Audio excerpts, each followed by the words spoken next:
ബിലാത്തി പ്രേക്ഷകർക്ക് ചൂടുള്ള വാർത്തയിലേക്ക് സ്വാഗതം. കേരളത്തെ കാതോർത്തിരിക്കുന്ന പ്രവാസി ലോകത്തിനു വേണ്ടി ആദ്യം മലയാള ദിനപത്രത്തിലെ തലക്കെട്ട് പറയാം. മനോരമയുടെ ഒന്നാം പേജിൽ ആരവല്ലി കുന്നുകളും ഉന്നാവ് കേസും ഇടം പിടിച്ചു. കുന്നുകളെക്കുറിച്ച് പഠിക്കാൻ പുതിയ സമിതിയെ സുപ്രീം കോടതി നിയോഗിക്കുമെന്നാണ് വാർത്ത.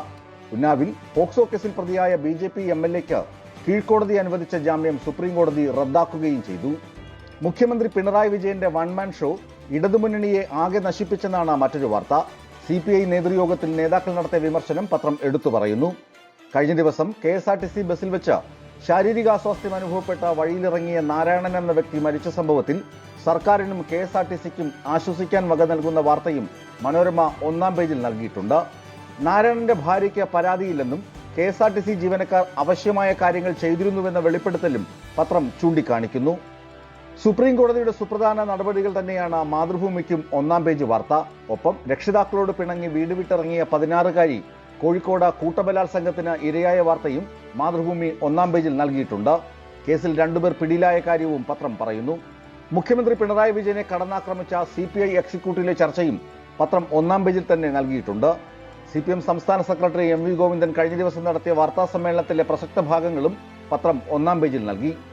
കേരള കൗമുദിയുടെയും ഒന്നാം പേജ് വാർത്ത സുപ്രീം കോടതിയുടെ ആരവല്ലി ഉന്നാവ കേസുകളിലെ നിർണായക ഇടപെടൽ തന്നെയാണ്. ശിവഗിരി തീർത്ഥാടനത്തെക്കുറിച്ചുള്ള വിശദമായ റിപ്പോർട്ടും പത്രം ഒന്നാം പേജിൽ നൽകിയിട്ടുണ്ട്. രാജ്യത്ത് സേനകൾക്ക് ആയുധങ്ങൾ വാങ്ങാൻ 79,000 കോടി രൂപ അനുവദിച്ച വാർത്തയും പത്രം പ്രാധാന്യത്തോടെ നൽകുന്നു.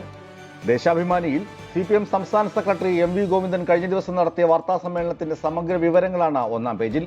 തിരുവനന്തപുരത്ത് ശാസ്തമംഗലം വാർഡ് കൗൺസിലർ ശ്രീലേഖയുടെ ധാർഷ്ട്യത്തിന് കോൺഗ്രസ് നേതാക്കളായ K മുരളീധരനും KS ശബരിനാഥനും കുടപിടിച്ചെത്തിയ സംഭവവും പത്രം വർദ്ധിച്ച പ്രാധാന്യത്തോടെ നൽകിയിട്ടുണ്ട്. BJP കോൺഗ്രസ് അന്തർധാരയെക്കുറിച്ചുള്ള മറ്റു ചില വാർത്തകളും ദേശാഭിമാനിയുടെ ഒന്നാം പേജിൽ ഇടം നേടി. ഇനി ഇംഗ്ലണ്ടിലെ പ്രധാന തലക്കെട്ടുകൾ നോക്കാം. നിരായുധീകരണം ലംഘിച്ചാൽ ഹമാസിന് വലിയ വില നൽകേണ്ടി വരുമെന്ന American president Donald Trump. Israel പ്രധാനമന്ത്രി നെതന്യാഹുമായുള്ള കൂടിക്കാഴ്ചയ്ക്ക് ശേഷമായിരുന്നു പ്രസ്താവന. ഈ വാർത്തയ്ക്കാണ് ഗാർഡിയൻ ഏറെ പ്രാധാന്യം നൽകിയിട്ടുള്ളത്. ട്രംപിന് ഇസ്രായേലിന്റെ സിവിലിയൻ ബഹുമതിയായ ഇസ്രായേൽ പ്രൈസ് നൽകി ആദരിക്കുമെന്ന് നെതന്യാഹുവും വ്യക്തമാക്കിയിട്ടുണ്ട്. ഫ്ലോറിഡയിലായിരുന്നു ഇരു നേതാക്കളുടെയും കൂടിക്കാഴ്ച. ശൈത്യകാലത്ത് NHS നേരിടുന്ന പ്രധാന പ്രതിസന്ധിയെക്കുറിച്ചും ഗാർഡിയൻ ഒന്നാം പേജിൽ പറയുന്നു. കോറിഡോർ ചികിത്സയും അത്യാഹിത വിഭാഗത്തിലെ തിരക്കും ആരോഗ്യമേഖലയെ പ്രതികൂലമായി ബാധിച്ചുവെന്നാണ് റിപ്പോർട്ട് ചൂണ്ടിക്കാട്ടുന്നത്. BBCക്കും പ്രധാന വാർത്ത ആരോഗ്യമേഖല നേരിടുന്ന പ്രതിസന്ധികൾ തന്നെയാണ്.